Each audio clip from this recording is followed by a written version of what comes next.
Cześć, witam Was Energii w kolejnym odcinku To Było Grane i dzisiaj gra Postal w twórni Running with Scissors.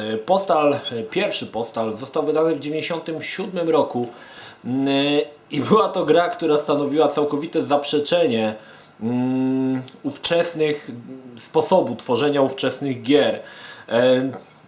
Muszę przyznać, że gdy grałem dzisiaj w tą grę, muszę przyznać, że ta gra już była taka nudna i tak zamulająca.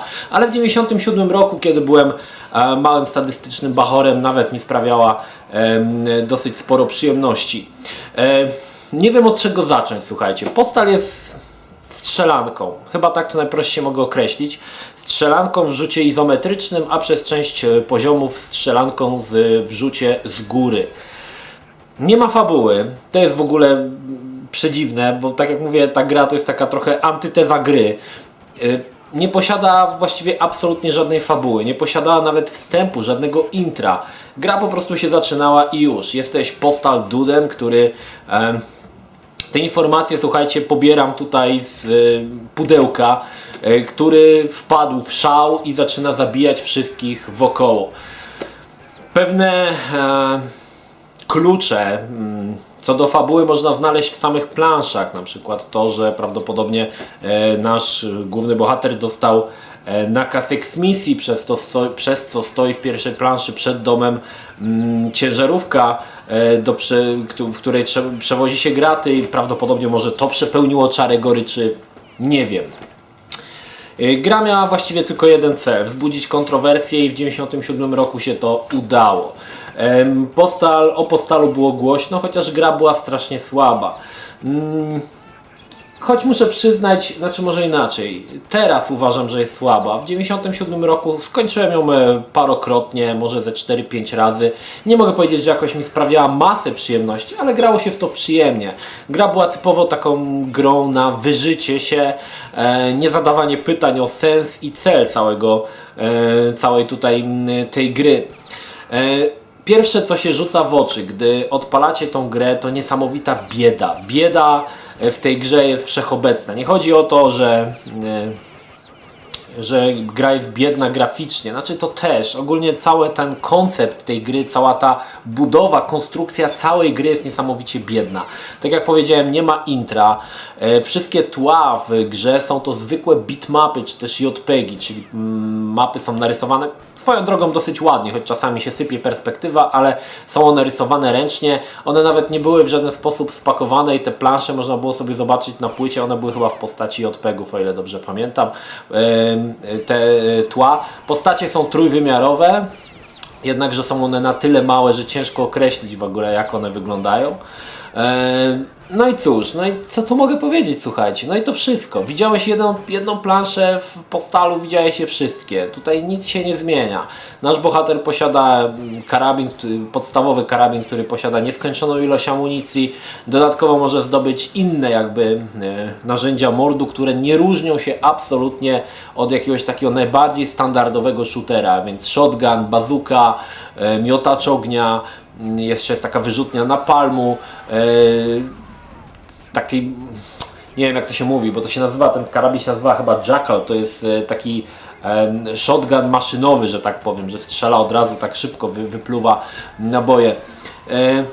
Naszym celem jest pozbycie się wszystkich stróżów prawa na planszy. Zazwyczaj mamy określone dokładnie, ile procent ludzi musimy zabić, żeby przejść kolejną planszę. I są na przykład babki z shotgunami, oczywiście policjantki, są policjanci niebiescy, są policjanci brązowi, są łyse pały z granatami, są goście z wyrzutniami. Naszym celem jest eksterminacja wszystkich stróżów prawa na planszy, bądź wszystkich osób, które stanowią zagrożenie. Dodatkowo są też postacie poboczne, czyli na przykład dzieci, kobiety i mężczyźni, których nie musimy zabijać, ale możemy zabić, jeżeli chcemy.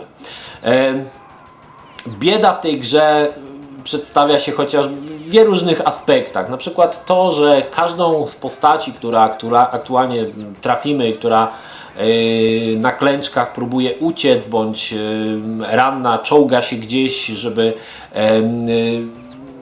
uciec właściwie z pożogi, można ją dobić.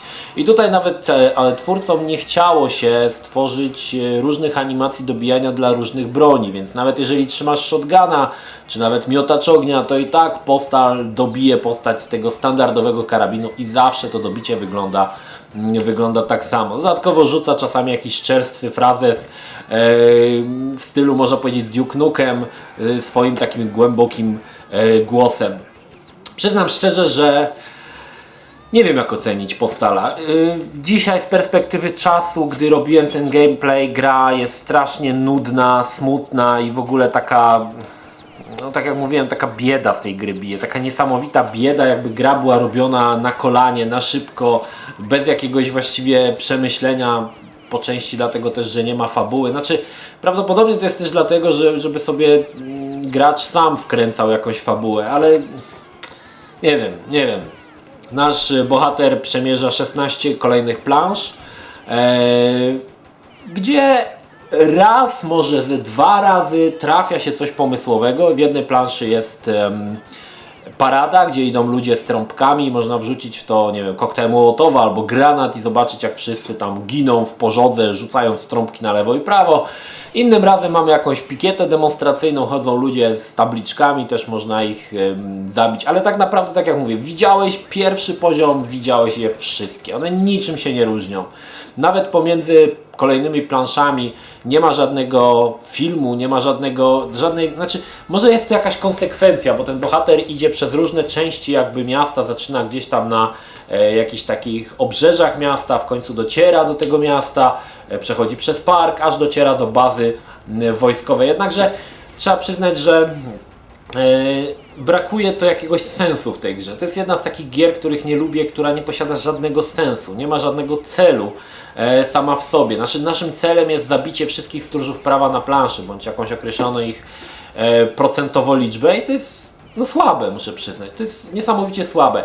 Jeszcze o ile by było fajnie, jakby to było troszkę w tym taktyki, ale tutaj w Postalu taktyki nie ma za grosz. Zazwyczaj to wygląda tak, że stoisz z policjantem naprzeciwko siebie i strzelacie do momentu, aż któryś z was padnie. Zazwyczaj ten policjant. I to tyle. I muszę przyznać, że ta gra, gdy grałem w ten gameplay parę dni temu, to mi się aż śmiać chciało, że ta gra jest po prostu tak licha, tak słaba, tak żenująco prosta w swojej wymowie i swojej mechanice, że aż bolało. Sam opis nawet na pudełku, bo właściwie większość fabuły to możemy przeczytać, możemy sobie tak z tego założyć, tak? Możemy przeczytać na pudełku, który jest takim właściwie wyzwaniem do tego, żeby chwycić za karabin i kogoś zabić. Także nic tu właściwie takie... Nie wiem, po prostu nie wiem, co mam powiedzieć, słuchajcie, ten Postal. Szczerze mówiąc, gdy zabierałem się za granie Postala po iluś tam latach, bo od tego 97, 90, może 8 roku nie ruszałem tej gry, wydawało mi się, że więcej w tym jest jakiegoś celu i sensu, ale okazało się, że nie, że ta gra jest taka pusta, taka wydmuszka, skierowana tylko po to, żeby wzbudzić kontrowersje. Zresztą podobnie jak gra Hatred, która jest duchowym spadkobiercą Postala i która też jest całkowicie bez sensu i jest pusta. I to jest właśnie taki Hatred lat 90. Gra, która nie ma żadnego celu samego w sobie, jest po prostu bez sensu, nie? To jest po prostu bez sensu. Natomiast na pewno gra stanowiła ciekawy oręż dla wszystkich przeciwników grania, czy też przeciwników brutalnych gier, bo sama fabuła, kiedy czytamy, że gościu chciał dokonać masowego mordu w jakiejś koledżu czy w jakiejś szkole, no daje to taki gorzki komentarz do aktualnych wydarzeń w Stanach Zjednoczonych, gdzie to faktycznie się dzieje. Nie twierdzę, że to oczywiście jest przyczyną Postala, ale no jest to smutne, tak? To jest trochę takie smutne. To trochę jak gra o, nie wiem, o aborcjach, tak? Robisz aborcję po prostu za pieniądze i to jest gra, nie? To jest... Albo tak jak Easy, ta gra o obozie koncentracyjnym. Absolutnie tytuł pozbawiony... Gra, która nie powinna w ogóle powstać, nie? Jest po prostu słaba. No i taki właśnie jest Postal, no, taki jest nijaki, jest po prostu całkowicie nijaki. Jednakże muszę przyznać, że parę rzeczy w Postalu mi się podobało. Przede wszystkim podobały mi się całkiem nieźle narysowane te plansze, chociaż tak jak mówię, czasami się perspektywa sypie, ale plansze mają jakiś taki swój klimat. Dodatkowo ambienty w grze są bardzo dobre i faktycznie da się czuć taki klimat lekkiego szaleństwa połączonego takiego trochę z takim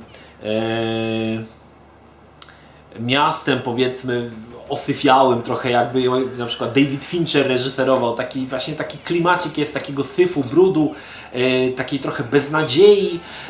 To mi się bardzo podobało. Podobały mi się też głosy zażynanych postaci, którzy płaczącym głosem krzyczą, gdzie jest moje ucho, albo dobij mnie. To też wypadło dosyć fajnie, jednakże w pewnym momencie, kiedy nagle na planszy masz ileś tam, kilkanaście konających postaci i te wszystkie zaczynają jednocześnie gadać, ta kakofonia dźwięków się zlewa, no i wtedy już to przestaje być przyjemne, po prostu to zaczyna męczyć. No ale to chyba pozytywne cechy, które mogę wymienić, to całkiem nieźle narysowane te plansze i te ambientowe dźwięki, bo one naprawdę wypadły dobrze. Po części też mogę powiedzieć, że chociaż nie, nawet wybuchy nie są za dobrze wykonane. Chciałem powiedzieć, że są całkiem niezłe, ale jednak nie. Gra była oczywiście dostępna od 18 lat, co nie jest dziwne, ale muszę przyznać, że no kurczę, to jest taka gra, która jak się jest młodszym, to się jara tym, że jest przemoc w ogóle, zabijanie, zarzynanie, a jak się już tak jest starszym, to zaczyna się dostrzegać całkowity bezsens takiego tytułu. Widocznie to jest tytuł od 18 lat, skierowany do 12-13-latków, tak mogę tutaj określić. Tak powinna być reklama tej gry. Gra od 18 lat, jeśli masz 13 lat, kup tą grę, będziesz świetnie się bawił. Tak powinna brzmieć reklama Postala. Sama etymologia tytułu Postal też jest dosyć ciekawa. Według Wikipedii od 1984 chyba roku było chyba 40 przypadków czy 20 przypadków, kiedy wpadali w szał pracownicy poczty i zarzynali kolegów, w ogóle ludzi przypadkowych i było to jako masowe morderstwo w kategorii masowego morderstwa i stąd się wzięło takie stwierdzenie going postal i postal jest właśnie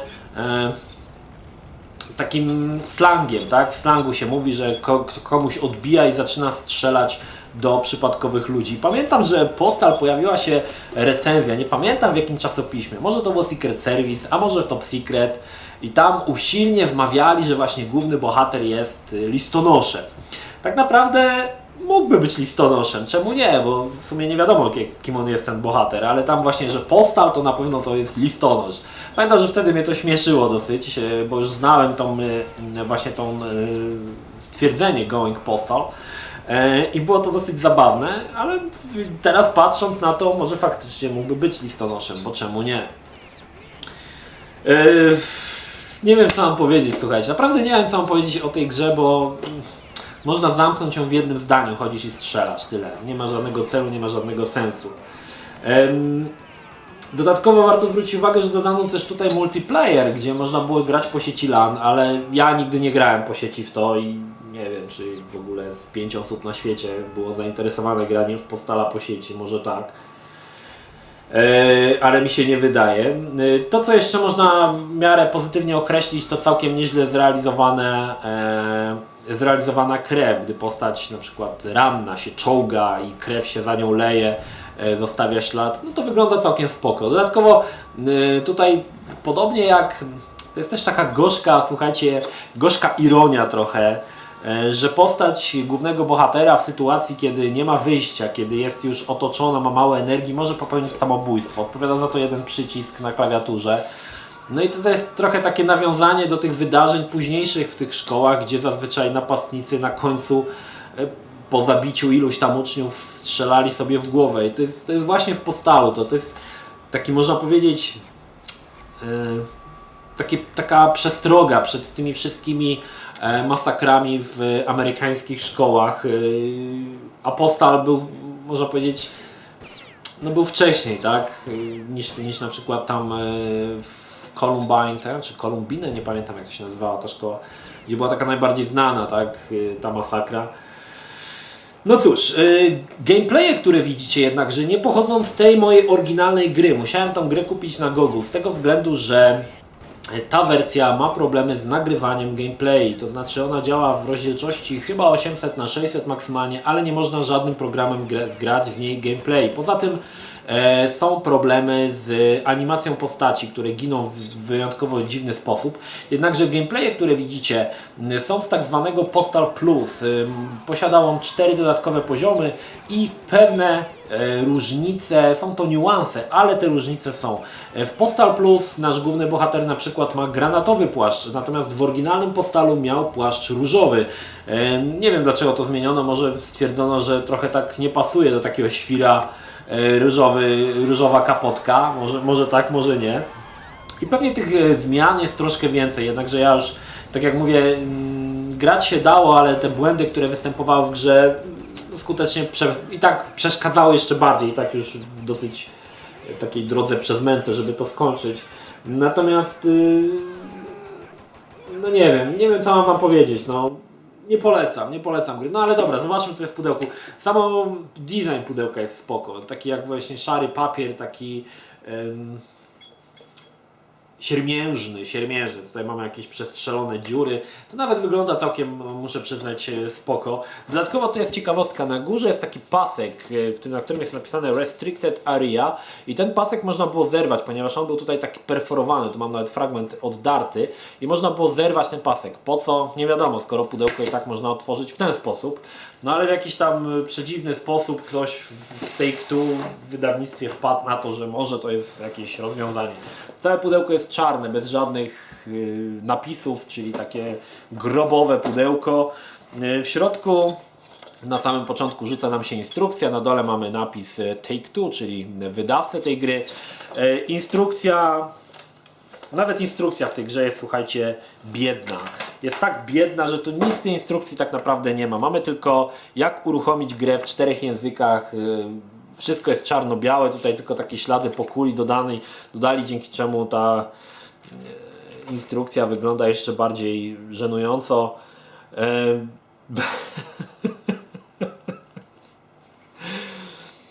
Nie wiem co tu mam powiedzieć, naprawdę to jest no słaba opcja, nie? No ta instrukcja jest bieda taka straszna, no i gra, która też oczywiście jest biedna, nawet nie ma koszulki, zobaczcie, jest sama płyta, jest płyta, postal i jest z tyłu jeszcze napisane właściwie to co było napisane na pudełku, czyli taka no totalna bieda i smutek.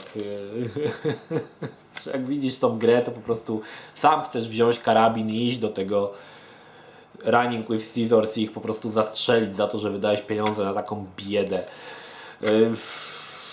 No cóż mogę rzec na temat Postala. Słuchajcie, powiem tak, zapewne większość z Was grała w 2 Postala i wierzcie mi, że 2 Postala pomimo dość takich humoru, powiedzmy niskich lotów, typu lanie sobie moczem na gębę, żeby zgasić pożar, albo używanie kota w roli tłumika. Jednak tam tej mechaniki, tych różnych śmiesznych sytuacji, które można było wykrzesać z tej gry, jest o wiele więcej. Zresztą druga część to jest taka trochę parodia społeczeństwa amerykańskiego, konsumpcjonizmu. Natomiast jest to takie podlane taką ogromną dawką humoru, ironii i śmiechu. Natomiast Postal 1 jest, co ciekawe, grą bardzo poważną. Tutaj nie ma tego właśnie humoru, który pojawił się w Postal 2. Jest bardziej tak to wszystko, wiecie, takie poważne, smutne.